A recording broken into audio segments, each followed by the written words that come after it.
Yes, kanonye mbifurize umugoroba mwiza, umugoroba umugisha nshuti z'akadasohoka abakunzi ba TV Duniani Kota. Birumvikana rero ni amakuru tugarutse bari bana n'umutekano politike ngo diplomasi kugira ngo tubabwire uko mu gihugu cy'u Burundi situation ihagaze. Dore yuko rwose igihugu cy'u Burundi ibyato byamaze kuba bibagatira nzambakanye na wanzamba. Ni igihugu cy'u Burundi rero kirimo kiraturukamo amakuru menshi agiye atandukanye ngira ngo tujye no kuba twinjiramo aturuka rwose ndani ya ndani Gitega Bujumbura muze kuba tayari rero kugira ngo ibintu tuze kubyinjiranamo neza mu buryo bwihuse cyane. Ndaza gutangira no nsuza abantu badukurikira bari mu bice bigiye bitandukanye kugira ngo aya makuru duhite tuyinjiramo mu buryo bwihuse. Bari mu gihugu cy'u Rwanda ariko mu gihugu cy'u Burundi baba bari muri Coline Mujejuru, baba bari muri Coline Mulangala, baba bari muri Coline ya Tongo, baba bari muri Coline ya Kinazi, baba bari mu gisagara cya Bujumbura, Gitega, Cibitoke ndetse n'ahandi hagiye hatandukanye. Tubahaye ikaze. Bari Kenya, bari Tanzania, bari Malawi, bari South Africa. Tubahaye ikaze tubikuye ku mutima. Amakuru y'ingenzi tugiye kuba tugarukaho nko muraza kunyemera by'umwihariko mbabwire yuko ibintu byamaze gukomera Gitega rwose. Uwitwa Lieutenant General Bunyoni yabyanwe rwose mu cyumba cy'indembe, ubu tuvugana ari muri koma usa n'isa rwose ashobora kuza gucika abarundi. Turaza kugaruka kandi nanone ku kijyanye na CNDD-FDD imaze gukora inama y'igitaraganya. Iyi nama ikaba ikomeje kugenda igaragaza ko isaha ku isaha igihugu cy'u Burundi gishobora kuza kwisanga mu kaga gakomeye. Ni inama ndetse kandi ikomeje kugenda igaragaza ko hari abanyapolitiki bagiye batandukanye bagiye gukurwa ku ntebe y'ubuyobozi. Turaje tubyinjiremo tubive imuzi n'imuzingo. Turaza kugaruka mu makuru agiye atandukanye arebana n'umutekano politiki na diplomasi. Muraza kunyemera dusimbukire mu bice rwose bya hano muri Gitega. Tubabwire yuko rwose mu kanya gato gashize hongeye kumvikana amasasu, ariko aya masasu nyamuneka ndaje mbabwire ibyayo. Ku kibuga cy'indege cya Bujumbura rero ibintu byakaze. Ni ikibuga cy'indege kugeza n'amasaha gikomeje gutegurirwaho ibikoresho by'umwihariko bigomba kwifashishwa mu rugamba rukomeye cyane igisirikare cya Repubulika Iharanira Demokarasi ya Kongo FARDC gihanganyemo n'umutwe wa M23. Turaza kuba tuyikomosaho tubive imuzi n'imuzingo tubabwire uko byifashe. Turaza gusimukira mu bice bigiye bitandukanye tugende tuba updatinga tubabwira uko situation ihagaze. Hari amakuru arimo aturuka by'umwihariko mu bice bya za Cibitoke, icyitwa amabariyeri yongeye kuba menshi rwose. Nyamuneka ibintu byakaze. Aya mabariyeri rero akaba arimo agenda by'umwihariko agwa atuma abaturage batari bake basiga ubuzima muri ibi bintu. Turaza kubikomozaho amakuru menshi cyane arebana n'umutekano politiki na diplomasi, ariko murabizi ko mafite umutumirwa muri iki kiganiro by'umwihariko ubugiye kugenda atubwira uko situation ihagaze by'umwihariko mu gihugu cy'u Burundi. Umutekano wakajijwe ku kibuga cy'indege cyitiriwe Michael Ndadaye International Airport. Kamunyuzemo gato cyane asigaye duhite tugaruka. Nagira tugaruke ku rubuga rw'intambara ruri kurabera mu bice by'uburasirazuba bwa Kongo, East Congo. Nagomba tuvuge ibintu bitatu ku bijyanye n'intambara iri kurabera muri East Congo. Ikintu cya mbere ni ikibazo cyabaye, ngire ngaruke ku kibazo cyabaye hagati y'abanyamurenge na Red Tabara, kuko muranumva ku maspace menshi babivugaho, ariko ugaca usanga kenshi ntibakunda gutomora ku matate yabaye hagati y'abanyamurenge na Red Tabara. Nibyo nagomba mvuge. Cya kabiri ndaza kuvuga ko ntambara ishobora kuba hagati ya AFC M23 ifatanije n'u Rwanda, hanyuma bakagwana n'u Burundi bien sûr n'iriya coalition ndetse n'ibindi bihugu yenda bishobora kugira ngo birafashije u Burundi. Icya gatatu turavuga ngo mbega Tanzania iriteguye kwakira uruvange rw'abagwanyi bagirizwa amabi ya genocide n'ingabo z'u Burundi zitsinzwe zibaye nk'iza ex-FAR zatsinzwe zigahungira muri Kongo. Mbega Tanzania na Rijya iri mu bihe bibi bya politike, mbega irashobora gukora ikosa nk'iryo DRC yakoze? ni utwo tuntu dutatu nagomba yuko tuganirako. Icya mbere nagomba gutanga umuco ku hagati y'amatati yabaye hagati y'abanyamurenge na Red Tabara. Red Tabara burya cyane cyane umugwi wa Forebu na Red Tabara basa n'abakorana kuko bose bari bavuye mu gisirikare ca leta, ariko benshi bari muri Red Tabara rwaruka rwari ruvuye mu mugambwe MSD, uriya mugambwe MSD wa Alexis Nduhije.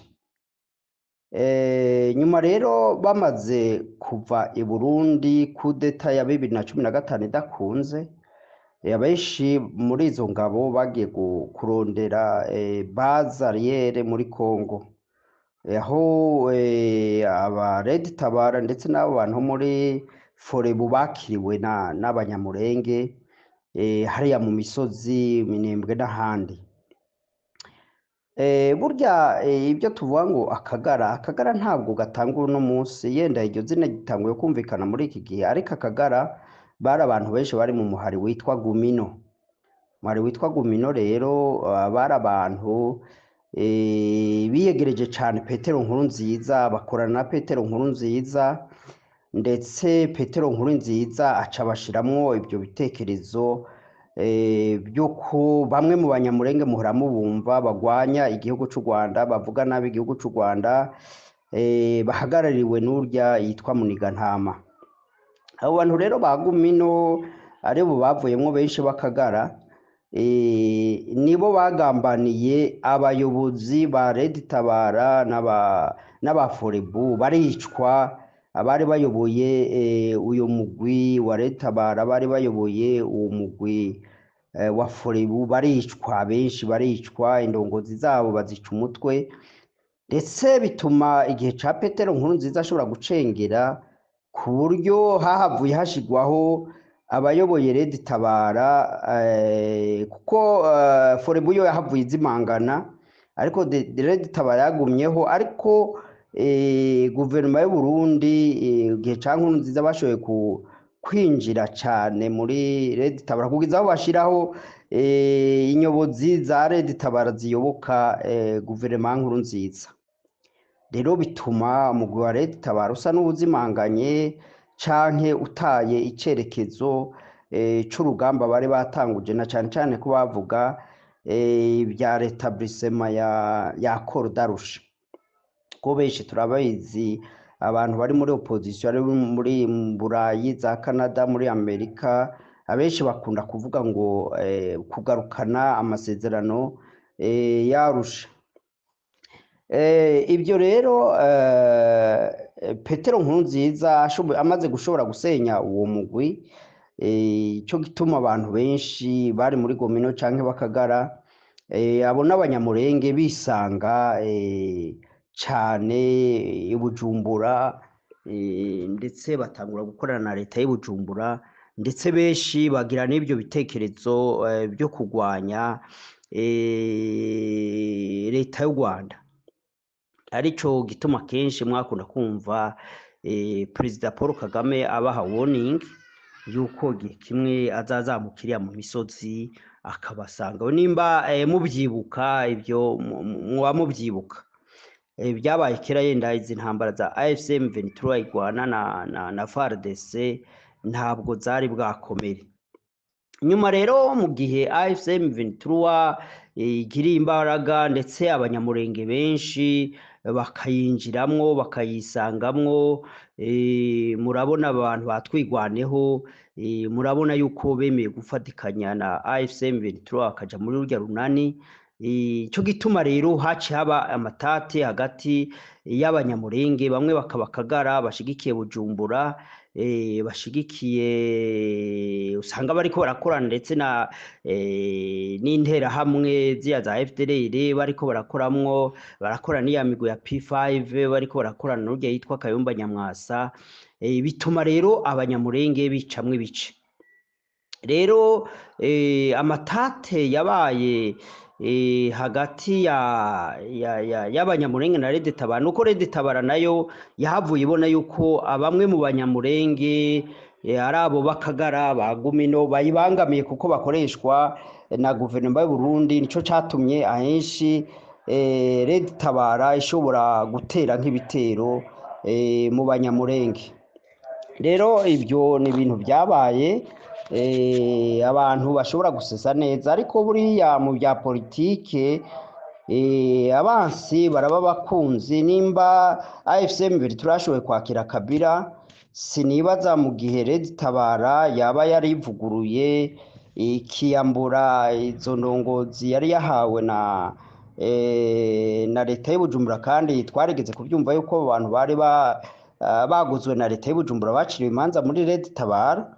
Siniyumvira yuko ico kintu mu gihe uno munsi leta y'Ubujumbura yahindutse umwasi w'Abanyamulenge, bitoshoboka yuko nubwo ibyo byaciyemo bitewe n'ako kagwi k'akagara kaba Gumino, niyumvira ko bitotuma yuko Abanyamulenge bashobora kuba bafatikanya na Red Tabara canke n'undi mugwi ari wose waba wifuza gutembagaza na leta y'Ubujumbura, mu gihe haba kwivugurura, hakaba kuganira, noneho bakaba bafatanya urwo rugamba, kuko murabona yuko leta y'u Burundi yigize umwasi w'Abanyamulenge bikomeye, bagategura n'ibitero bikomeye byo kugira ngo babe bo kwigarurira Minembwe, ngo babe borinda Bujumbura bari Iminembwe. Ibyo bintu rero Abanyamulenge bakwiye kubitahura, burya n'abantu benshi bihuje muri ASM 23 hari igihe bariya nyine muri M23 bigeze gushwana, muravyibuka, bigaburamwe ibice, bamwe bahungira mu Rwanda abandi bahungira muri Uganda. Burya rero mu bintu by'intambara bya politike birashobora gushika mukagera hagati, akagira ibyo mudahurije ko, hanyuma rero birashobora gucana, birashoboka ko mushobora gucanamwo. Ibi ni ibintu biba mu bihugu byose, ni ibintu biba ahantu hose, na cane cane haba hari imigwi igwanira mu mashamba. Rero ako niko nagomba kuvuga kuri point ya mbere, yuko Red Tabara nimba yakwivugurura canke uwundi mugwi ari wose wifuza gutembagaza leta y'u Burundi, batobura kumva yuko bokora na AFCM 23 canke bagakorana na Twigwaneho, na gihe abo Barundi bahunze bahuje umwansi, bafite umwansi umwe n'abo Banyamulenge, niyumvira ko bitobuza ko buganira hanyuma bagafatikanya urugamba. Erega bari abantu bari muri Gumino bakagara, birashoboka n'ibyo. Burya muri politike habamwo n'inyungu, kuko kubona abo bantu bo muri akagara ba Gumino bemera kwifatikanya na FDLR, bakemera kwifatikanya n'abansi b'u Rwanda, bakemera kwifatikanya n'abantu buzuyemwo ideology y'u Burundi, ideology itsembatsema n'itsembabwoko. Niyumvira yuko ari kubera inyungu z'abayobozi bayoboye babare abo ba Gumino canke akagara, bariya ba Muniganama biyumvira bati natwe duherere ku ruhande rwa guverinoma ya Kongo, hari ubwo yaduha imyanya ubuyobozi, ariko bakibagirwa yuko ideology ya genocide ni ikintu kiba mu maraso y'abantu, ni ikintu kiba muri setting mind y'abantu. Ubwo rero biba bigoye yuko ushobora kumvikana nabo. Nico gituma ndababwira burya politike ya ideology y'amoko ni politike ipfuye, ni politike idafite akamaro. Politike nziza niyitaho kuguha inyishu ibibazo abaturage ibyo bakeneye, ibiba hanze, hatitaweho amoko, intara n'ibindi. Nico nagomba kuvuga kuri iyo point ya mbere, ku bantu kumbure batazi impamvu yatumye Red Tabara irabana nabi n'Abanyamulenge. Rero ivyo umwansi arashobora kubikoresha, bigatuma bwa bumwe bwagomba kuba hagati ya AFCM 23 abanyarwanda abarundi bifuza impinduka n'intwaro nziza muri aka karere bidashobora gutera intambuko ishemeye. Icya kabiri nariko ndavuga ku bijanye n'intambara ishobora kuba hagati ya AFC M23 ndetse ubuhoho ku mugaragaro ifatikanije n'u Rwanda mu kurwanya igihugu cy'u Burundi. Hari umunyamakuru umwe mperuka kumva yavuze ati eregaye ingamba z'ubwirinzi z'u Rwanda izo ngamba zirashobora gukoreshwa no ku Burundi. Erega ingamba z'ubwirinzi iyo tuvuze ingamba z'ubwirinzi abantu ntibagomba kumva biriya byuma bisama amabombe canke biriya vyuma bishobora kudetekta ko umwansi agomba kubatera mu kirere haba ku butaka. Abantu ntibagomba kumva ko ari ivyo vyuma gusa, ariko ingamba z'ubwirinzi zishobora kuba igihe igihugu gishobora gufata ingingo yo koherereza ingabo mu gihugu kibitse umwasi. Uko rero niko tugomba kumva ingamba z'ubwirinzi, kuko twarumvise kenshi mu civugo ca FPR ko bavuga yuko umwasi kenshi bamwitanga bakamwitanga mbere, kandi nibyo byiza, nibwo buryo igihugu gishobora kwirinda. Ntiwarinda ko umwansi akuvogera mu gihe bishoboka, ahubwo ko wamusanga iyo ari, izo ntambara ayo marira abagomba bikabera ku butaka iwe, aribyo byabaye mu gihugu ca Kongo. Niyumvira rero yuko iki gihe AFC M23 izakorana n'u Rwanda ku mugaragaro mu buryo bwo guhiga ingabo za FDLR n'ingabo zose n'abariya abantu bose abanyapolitike bafite ibitekerezo byo kurwanya igihugu cy'u Rwanda. Kandi turabona yuko Burundi bwarenze umurongo utukura cane cane mu kwifatanya n'izo ngabo les forces négatives zateje amarira, biba ingengabitekerezo z'ivy'amoko muri Kongo, aribyo byatumye Kongo imara imyaka irenga 30 mu bijanye n'intambara yahitanye imbaga y'abakongomani benshi. Rero ntibyabereye isomo ndayishimiye na guverinoma yiwe canke umuhariseni David, ahubwo byaberetse yuko kumbure kubara akaryo keza ko gushigikira no gukomeza ivyo bitekerezo vya genocide. Rero nico gituma ndiko ndababwira yuko turazi yuko ingabo z'u Burundi zagwanije AFC M23, zagwanije twigwaneho, kandi turazi yuko abanyamurenge benshi bapfuye, abakongomani benshi bavuga ikinyarwanda n'abari muri AFC M23 bahomvye ibintu bitari bike kubera ivyo bitero vy'u Burundi, ndetse binagaragara yuko Burundi burya aribwo bwagize akanyarigabo mu ntambara yabaye muri East Congo. Ivyo yenda twobibwirwa ngira ngo n'abari ko bahangana nabo bo muri AFC M23 yuko kumbure Uburundi ingabo z'u Burundi zoba zarabahombeje ibitari bike mu rugamba rwabaye. Ivyo rero nagomba kuvuga yuko ako nako ari akantu kotuma AFC M23 mu gihe Uburundi bwamaze kwigira umwasi wabo, mu gihe rero huboneka uburyo bw'uko boshobora kwikiza uwo mwasi wa leta y'u Burundi, na cane cane kurandura izo ngengabitekerezo z'ivy'amoko zibangamiye u Rwanda, zibangamiye East Congo, zibangamiye abo baturage bose. Murabona ko imipaka yugawe ku ruhande rw'u Rwanda, ku ruhande rwa Congo imipaka yarugawe. Ibyo byose urumva n'ubuhombe buba cane cane bwa afekta ku baturage bari basanzwe bihangayikira ku mipaka no mu bucuruza buhuza iyo mipaka.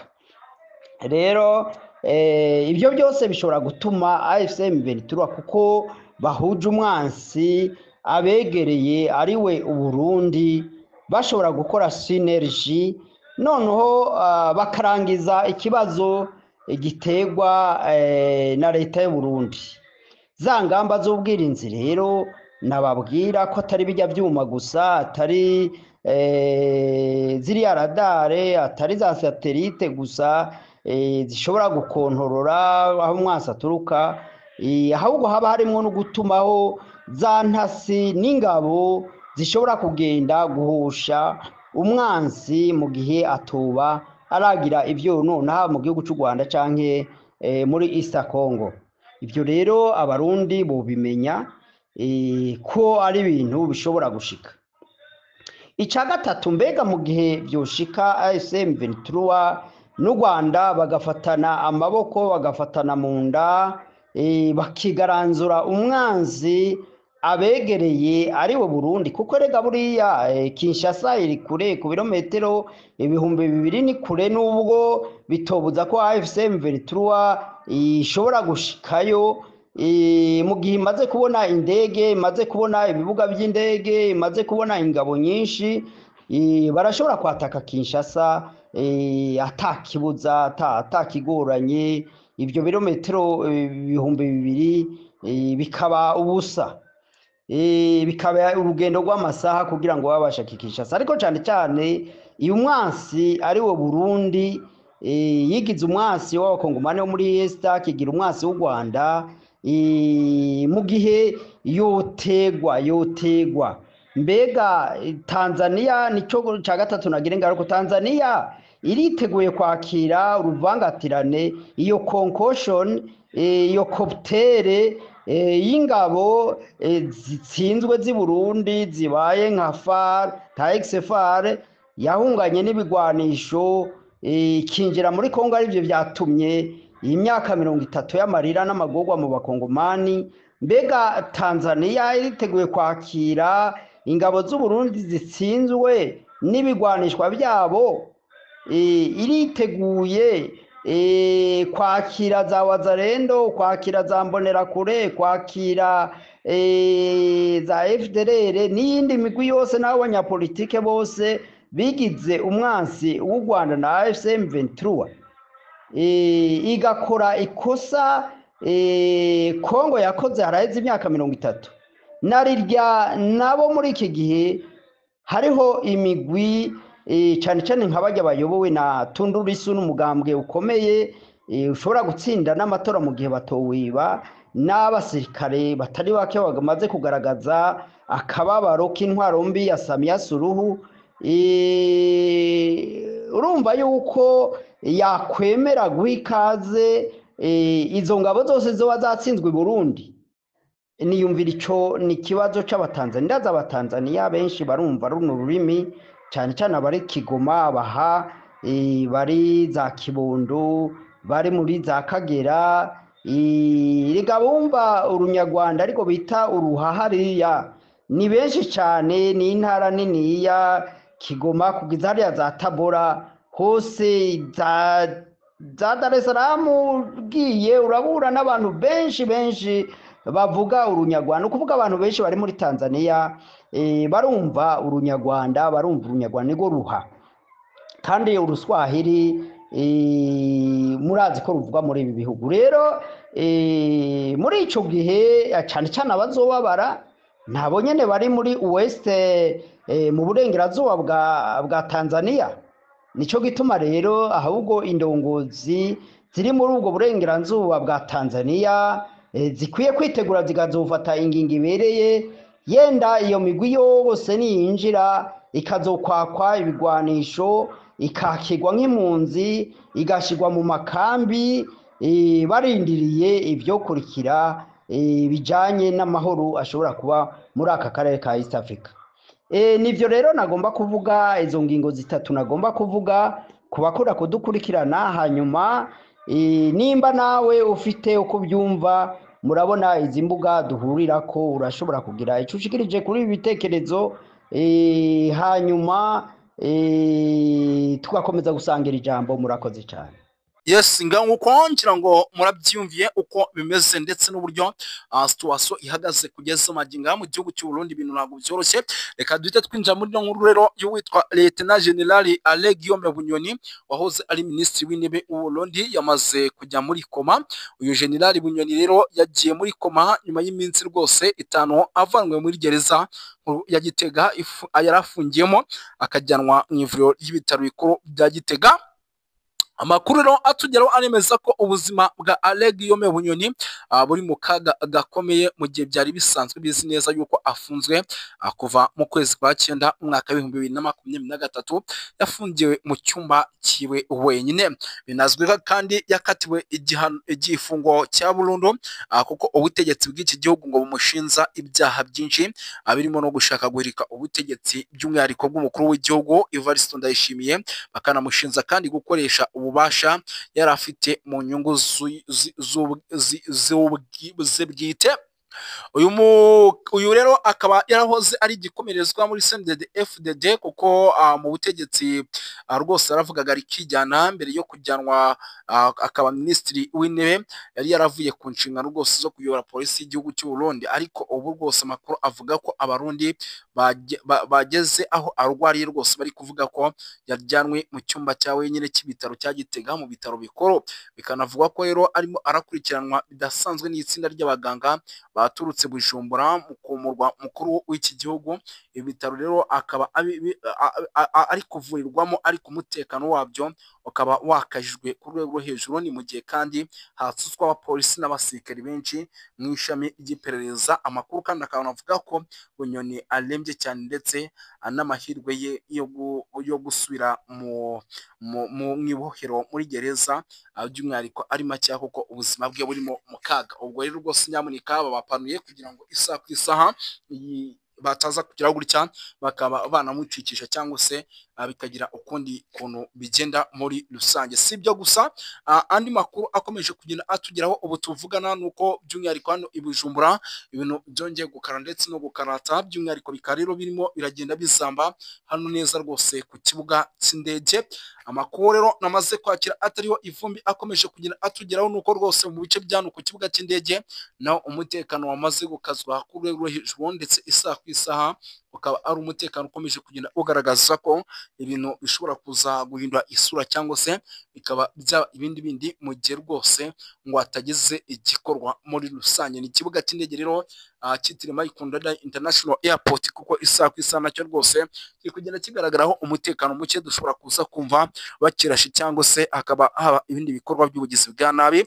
Ariko kandi nako nanone amakuru dufite yemeza ko by'umwihariko rwose inama idasanzwe ya Gitega iri kuba ishobora kuza gutuma abayobozi barimo uwitwa Reverien Ndikuriyo yeguzwa, ndetse kandi n'abandi bayobozi bagiye batandukanye muri CNDD FDD. Ibi rero byamaze kuba abitera benshi ubwoba yuko inashoboka ko perezida w'igihugu cy'u Burundi arebye nabi yaterwa kudeta. Ni Moses rero ibisanzwe amazina, reka tubashimire dusoreza aha ngaha. Murakoze cyane inshuti z'akadasohoka bakunzi ba TV Duniani Kote.